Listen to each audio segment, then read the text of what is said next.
I am a lover of fashion. If anything, I hope that I inspire people to go find what makes their heart sing and wear the things that make them feel beautiful and empowered and sexy and strong. Tracee is a trailblazer simply because she's not afraid to use her voice. She doesn't try to stick within these tropes of what women are supposed to be. And that is something that we just don't see enough of.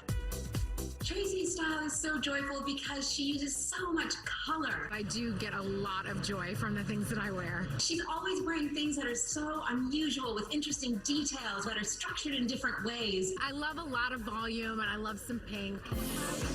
We can learn from Tracee to wear pink and not be afraid of it. It also looks great on all skin tones. Tracee takes risks every time with her clothes. At the 2019 Met Gala, she took a major risk with this look. It was a Moschino dress by Jeremy Scott. The idea of a woman being a work of art, and of course Tracee is, so I loved that look. Tracee has always supported the Black community. This is not a trendy thing for her.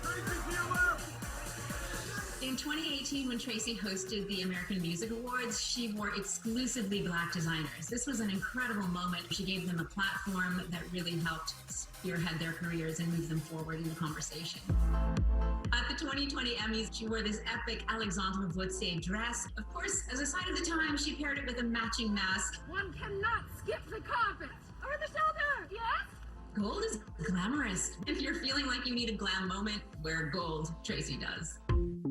She is a woman who is sexy in her own way. She doesn't feel the need to show a tremendous amount of skin. The dresses don't have to be tight, but I love her brand of sexy. It's less of a question like, do you think I'm sexy? And more of a statement, I am.